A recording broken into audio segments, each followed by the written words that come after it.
Hello, I'm Reverend Scott Wipperman, pastor here at First Presbyterian Church in Helena, Montana, and we welcome you to our worship service today.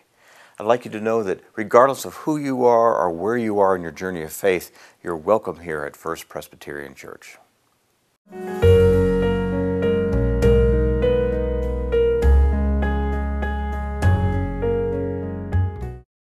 Is from the book of Matthew, chapter 11, verses 28 through 30. Come to me, all you who are weary and burdened, and I will give you rest. Take my yoke upon you and learn from me, for I am gentle and humble in heart, and you will find rest for your souls. For my yoke is easy and my burden is light. Thank you. Well, if you haven't already guessed it this morning, we're actually going to be talking about rest. But what I did was put a question mark past that, as you can see, because I think we're, as a nation and probably as a people right now, having a little bit of a problem with that. So what I decided to do is look through our Bible, and there are so many ways, actually, that you can go with this topic. And what really started me thinking about this last fall, I led a Bible study that was on the Jewish feasts and festivals. And of course, the Jewish nation absolutely adheres by the law of the Sabbath day, keeping it holy. That's what they were told. And from sundown on Friday to sundown on Saturday, absolutely no work was done. The animals did not toil in the fields, and the men did not work, women did not work. They prepared everything ahead of time so that nothing was done for that full 24 hours. I just want to give a little background of kind of where this all started and keeping it holy and keeping it restful. Now, here's the neat thing about this word rest. If you say it to yourself, what feeling does that invoke in you? Rest. What comes to mind, maybe how you would rest? Think about that for a moment. The first thing, of course, came to my mind was laying back in the recliner for a nap. That's my favorite. But it's such a good feeling word, isn't it? What feels better than to lay your head down on your pillow after a hard day's work? That's relaxing. It feels good to just relax with a good book, sip a cup of tea, sitting back in the recliner like I said and do. And I know that all of us can come up with lots of ways that we rest and relax. But how about relaxing and just telling God how grateful you are for His mercy and His kindness and the blessings of every day? Rest is good. In fact, it's so good that God built it into His creation and law. So why is it so hard to rest? Well, we've obviously, since Genesis and the Jewish nation, and we've gone through history with different ways and different times, of course, of which we learn to relax and make the Sabbath holy, whatever that day is. But I'm particularly focused on today's world. Today's world. And what that's happening now, what it's doing to us as people. You know, we're losing, I think, our sense of rest. And yet the Bible speaks about it. Time and time again, the Bible tells us. 2 weeks ago, Scott in his sermon talked about Sabbath rest, where he mentioned again, absolutely no work to be done for man or animals. No exception to the law.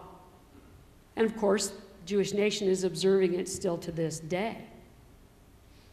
So let's go back to Genesis one more time. So we're going to be really putting that focus on what everything says about rest. So for 6 days, God created everything, and he pronounced it good. On the 7th day, God rested. Well, clearly he had a plan for that through all of human time. Clearly he did. He was saying, that's enough for now. He created what he meant to create. Well, he planned it all, created it all, calling it good. The day of rest was so important to God that he made it the 4th commandment, to keep the Sabbath holy. And he blessed that day of rest. Now here's the thing. It was meant to be a joyful celebration of his completion with his creation. A joyful celebration. So, meaning of rest. We all have a different meaning for it, I'm sure, but time to rest means a cease to do, a time to refresh. Now, of course, I want to bring it in today. How are we going to deal with all this stuff for today? Well, of course, it's summer. The busyness has begun, and we all have things to do. And so that's why I thought it would be just sort of a nice time of the year in the summer like this to talk about taking time to rest in the Lord. And what that means, resting in the Lord. There is a story in the Bible that Jesus talks about. His disciples were out witnessing. They were traveling all over Judea, and they were tired. They were away from home. They were away from their families. When they came back to Jesus, the very first thing that Jesus said, let's go out to be alone and rest. He knew how important that was, to rest and refresh. It's a gift. God gave us the sense of rest as a gift. We need to accept it. We need to believe it. We live in a world with craziness, don't we? It's craziness nowadays. We're so busy with our lives going every which way, we can't shut down the madness. And I'm going to not really pick on, but I think the young families today, hopefully some of us have matured maybe and learned a little bit of wisdom that we need to settle down, or we need to take time out for ourselves and time for God. But the biggest deal are the families. The families are stretched. They're stretched today. What they do is, families get up in the morning and the kids are ready, they don't want to get up. So they go to breakfast and they eat breakfast, but it's like, hurry, hurry, hurry, we got to get in the car. We get in the car, we go to school, oh no, you forgot your lunch. Oh no, I'm not going to go back and get it. Borrow some money for lunch. Well, then you go to work. Well, you're having a really tough day at work, right? So you're in there, oh no, I forgot the kids. I got to go get the kids from school. Oh, are you kidding me? You got soccer practice tonight? Oh no, so you grab a bite to eat. You grab a bite to eat, you head to soccer practice. You get home, oh no, did you guys do your homework? You didn't? Well, what are you going to do? Stay up late. Oh, get it done. All right, you guys, listen, it's time for bed. Okay, we've done enough for today. Everybody get into bed, get into bed. You fall into bed exhausted, and you know what happens? The whole thing starts over again the next day. And guess what all that madness creates?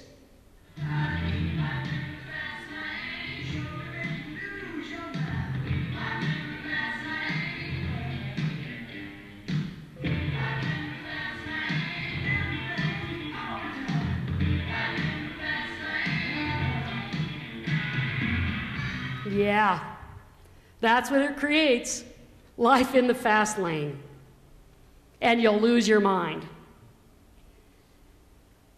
Life in the fast lane. We're on a highway going 100 miles an hour, and we're still being passed.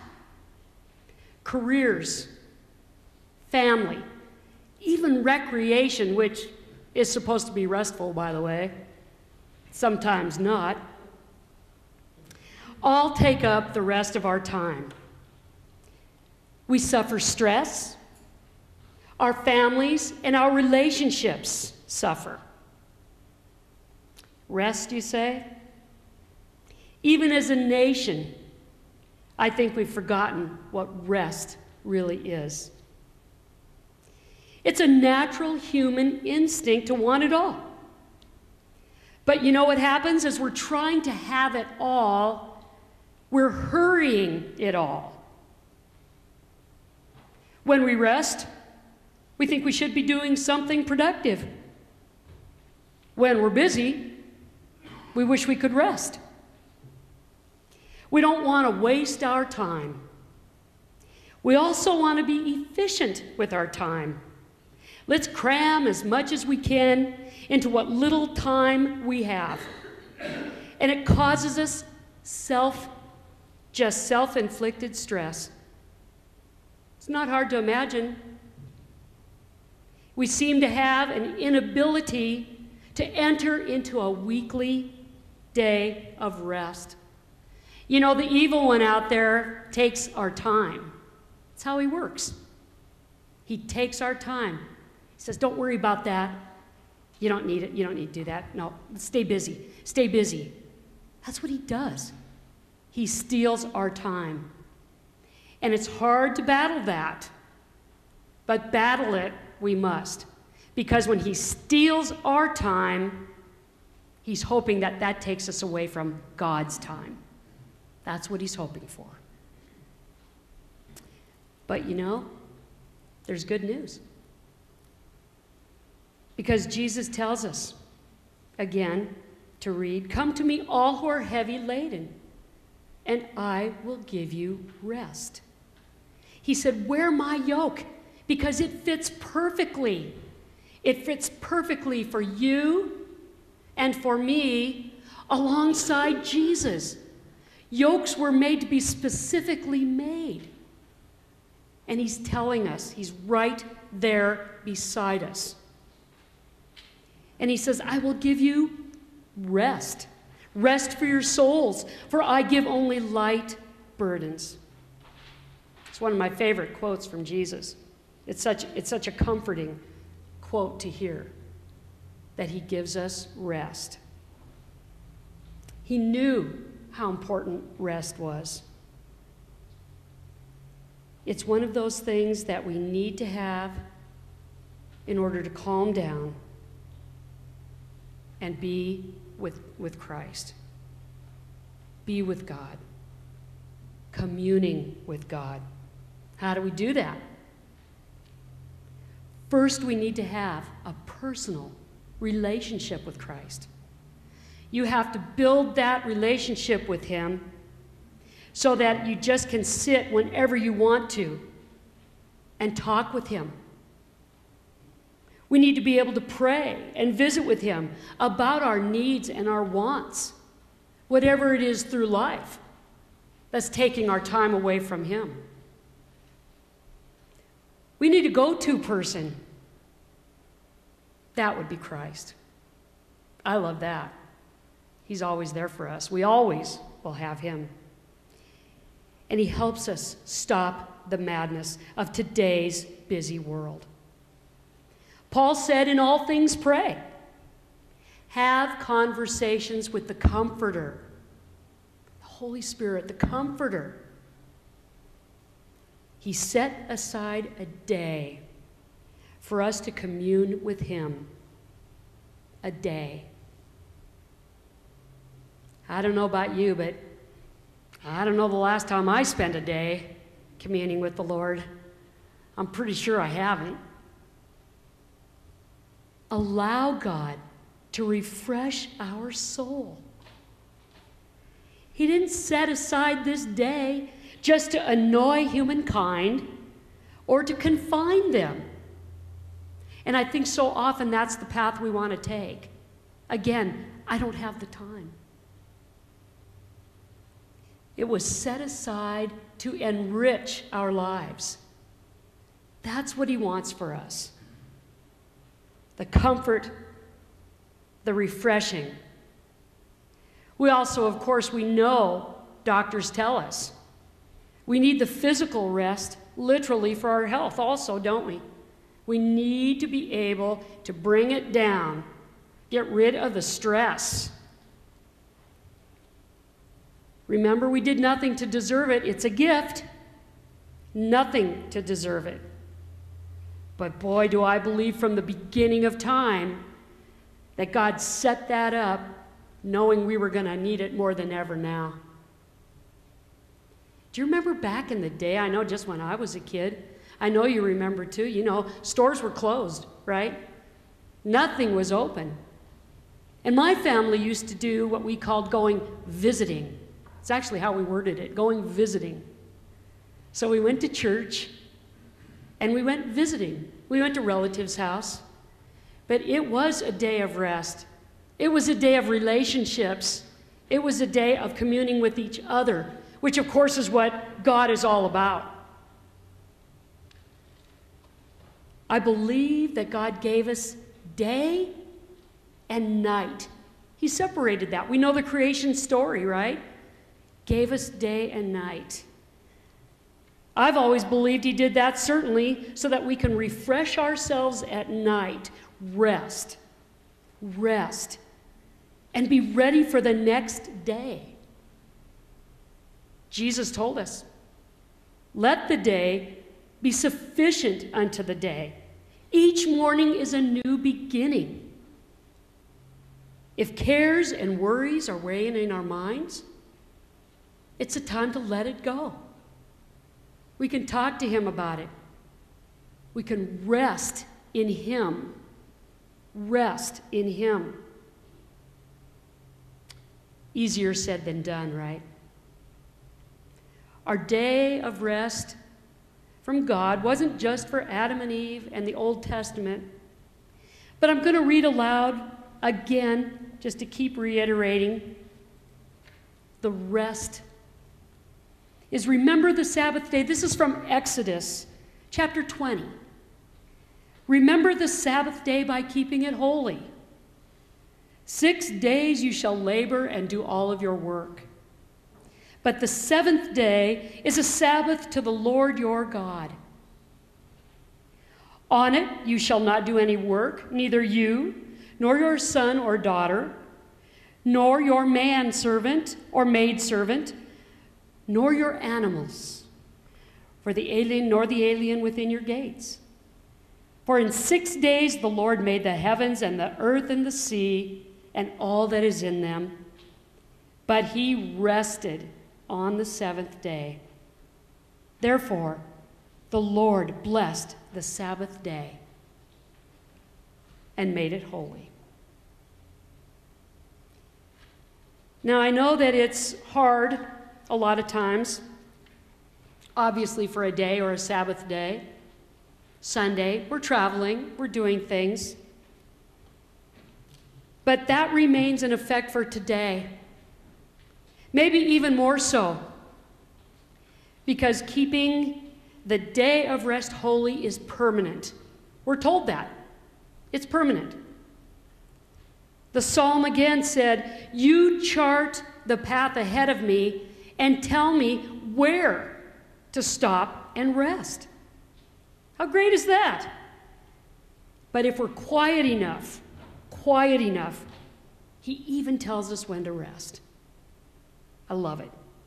Setting aside time to be with Jesus needs to be that number one focus in our lives. He has to come first if we are to enjoy his rest.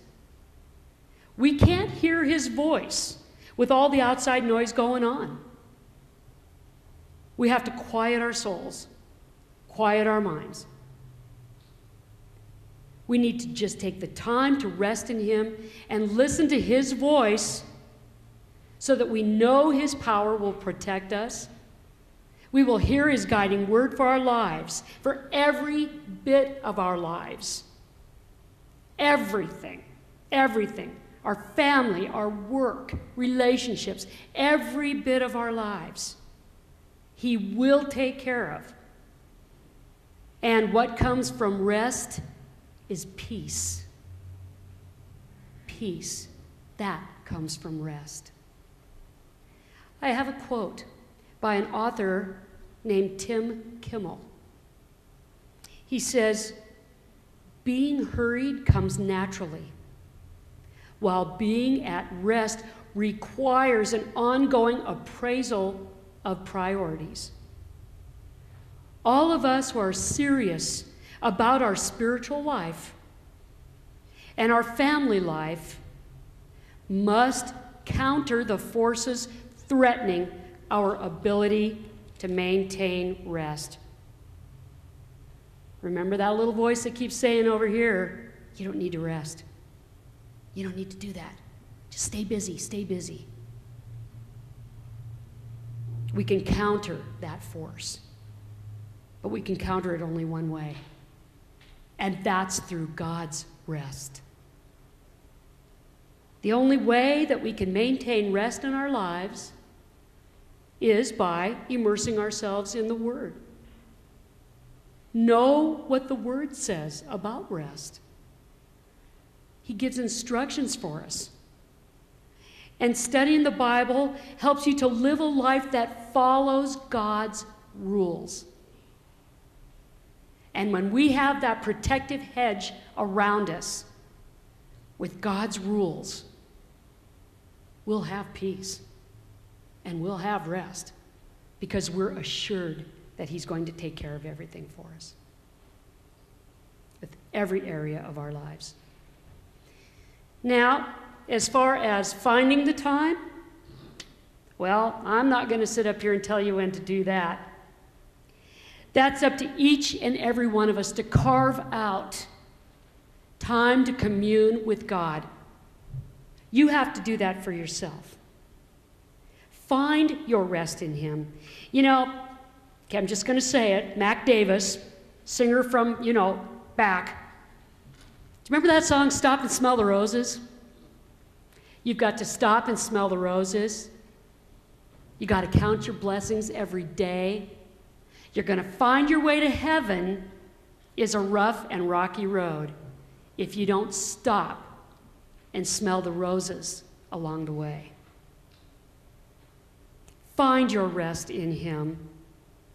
He will lead us beside still waters, calming our spirit, mind, and body so that we can find complete, refreshing rest in Him. Amen.